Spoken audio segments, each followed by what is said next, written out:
Hello everyone, mayroon naman po tayong God's Word for today. Ngunit bago yan, kung hindi ka pa nakapag-subscribe ay inaanyayahan po kita ngayon na mag-subscribe. Pindutin lamang po ang subscribe button at ang notification bell para lagi po kayong ma-update sa aking mga bagong upload. Now, ang teksto po nating pag-uusapan ay nandito po sa Juan 10:14. Ang sabi, "Ako nga ang mabuting pastol, kung paanong kilala ako ng Ama at siya'y kilala ko. Gayon din naman, kilala ko ang aking mga tupa.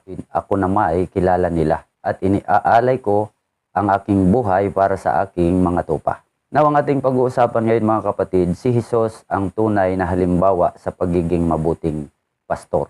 Ano ang katangian ni Jesus bilang halimbawa sa pagiging mabuting pastor? Mayroon po tayong tatlong katotohanan. Ang una, mayroong pure na relasyon sa Ama. Sabi po sa Juan 10:14, "Ako nga ang mabuting pastol, kung paanong kilala ako ng Ama at siya'y kilala ko." So ang tawag nito mga kapatid ay intimate relationship. Alam siya ng Ama, lahat ng kilos at pamumuhay niya alam ng Ama at kilalang kilala niya rin ang kanyang Ama. Natural, alam niya rin ang mga gusto at hindi gusto ng Ama. May malalim siyang relasyon sa Ama. Isa sa mga palatandaan dito ay ang lagi niyang pagtawag o pananalangin sa kanyang Ama. Sabi po sa Marcos 1:35, madaling araw pa'y bumangon na si Jesus at nagpunta sa isang lugar kung saan maaari siyang manalangin mag-isa. So ganito rin dapat ang ating mga pastor na pinagkatiwalaan ng Panginoon. Ang daming pastor ngayon, mayroong tunay, mayroong hindi. Ang totoo at mabuting pastor ay dapat tumulad sa master. Tunay na may relasyon sa Ama, Anak at Espiritu Santo. Lagi siyang may time kay Lord para mag-pray, para mag-aral, para kumonsulta at humingi ng tulong, gabay at wisdom para sa gawain at sa pang-araw-araw na buhay. Ang mabuting pastor mga kapatid ay hindi nasusukat sa galing ng pangangaral at pagsasalita. Dapat sukatin natin sila sa kanilang tunay na relasyon sa Diyos na makikita sa pang-araw-araw na buhay. Ang mabuting pastor ay lagi kayong inaakay, pinapangalagaan, ginagabay para lumapit kayo sa ating perfect pastor, sa ating highest pastor, sa ating master. Walang iba kundi ang ating Panginoong Hesus na dapat magkaroon din kayo ng malalim na relasyon sa Kanya. So ano ang katangian ni Jesus bilang halimbawa sa pagiging mabuting pastor? Number 1, mayroong pure na relasyon sa Ama. Number 2, kilala niya ang behavior ng kanyang mga tupa at ganun din sila sa kanilang pastor. Sabi po sa Juan 10:14, "Kilala ko ang aking mga tupa at ako na may kilala nila." So ibig sabihin nito, kilala ninyo ang isa't isa. Mahirap magpastor o magdala ng tupa kung hindi mo alam ang tunay na pagkatao ng iyong tupa at ganun din sa iyo. Tulad ng mga magulang sa kanyang anak, kilalang kilala niya ang ugali at gawi ng kanyang mga anak at kilala rin siya ng kanyang mga anak. Pag sinabing kilala ko ang aking mga tupa at ako na may kilala nila, ang ibig sabihin nito mga kapatid, ang tiwala niya sa kanyang mga tupa at tiwala ng tupa sa kanilang pastor. Ang tunay na tupa, maingat, nakikinig sa pastol. Kilala ang boses ng kanyang pastol, hinahanap ang kanyang kawan o grupo, at kahit saan mo siya ihalo o ihalubilo, mapagkatiwalaan, hindi bibigay, hindi compromise. Kilala rin ng pastol ang behavior ng kanyang tupa, at ganun din ang behavior ng pastor, ang testimony ng pastor. Kaya nga sinasabi sa Juan 10:27, "Nakikinig sa akin ang aking mga tupa. Nakikilala ko sila at sumusunod sila sa akin." Kaya bilang mabuting pastor, mayroon siyang malawak na kaalaman kung sino ang mga kambing at kung sino ang tunay na tupa. Aware ang pastor, binabantayan ng pastor ang panganib sa mga tunay na tupa. Kung may nakikita siyang behavior o kahina-hinalang gawa na hindi kapareho sa kanyang mga tunay na tupa.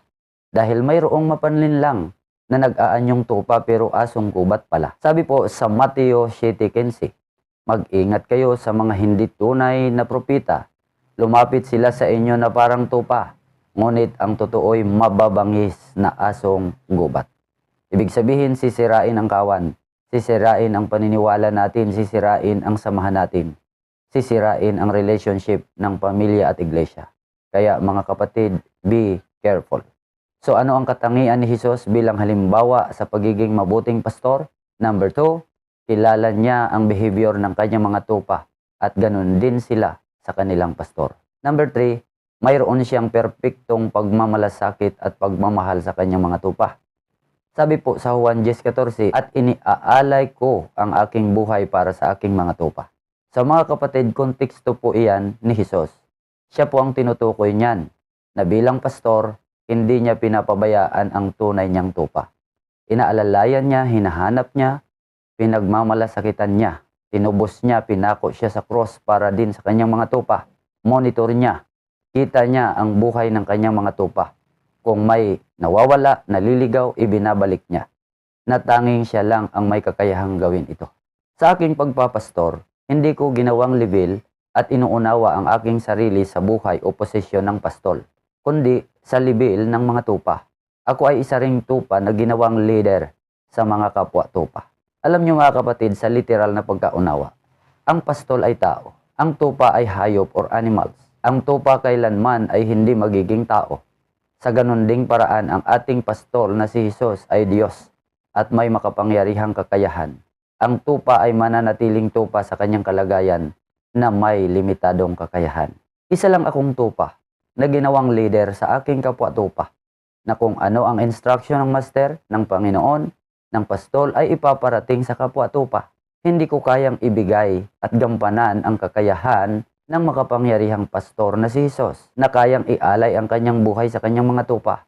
Ang magagawa ko lamang ay ang manguna, magturo, magpaalala, magbigay ng panahon, magpakita ng pagmamalasakit sa kapwa tupa, pero limitado pa rin, may kahinaan pa rin.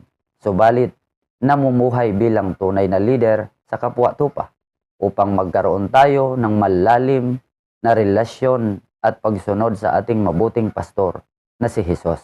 Now, si Jesus ang tunay na halimbawa sa pagiging mabuting pastor.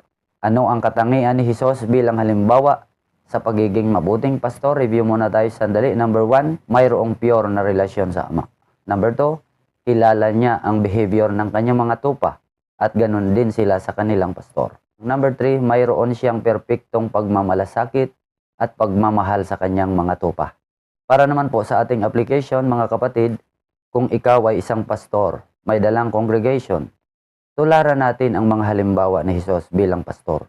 Subalit huwag nating ipantay ang ating posisyon o kalagayan sa kakayahan ni Jesus bilang Diyos at makapangyarihang pastor. Dapat ilagay natin ang ating posisyon bilang isang tupa na binigyan ng gawain na maging leader sa kapwa tupa. At hanggang doon lang yon. Gampanan lang na may mabuting halimbawa, pero may limitasyon pa rin. Huwag nating ilagay ang ating sarili na parang tayo na si Jesus, na parang tayo na ang Panginoon. Kung ikaw naman ay isang tupa o member ng kawan, huwag nating hanapin sa ating mga pastor ang posisyon ni Jesus sa kanila, ang papel ni Jesus sa kanila. Dahil si Jesus makapangyarihan, ang ating pastor ay limitado lamang, sapagkat tupa lang din sila na ginawa lang na leader sa kapwa tupa. Ang hahanapin natin sa kanila, mga kapatid, ay ang mabuting halimbawa bilang leader na may behavior bilang tunay na tupang pinagkatiwalaan ng Panginoon para sa malaking gampanin o gawain. Naway mayroon kayong natutunan sa ating napag-usapan. Salamat po sa inyong walang sawang panonood, pakikinig. Pagpalain po kayo ng ating Diyos. At magkita-kita naman po tayo para sa aking mga susunod na video. Salamat po. God bless everyone.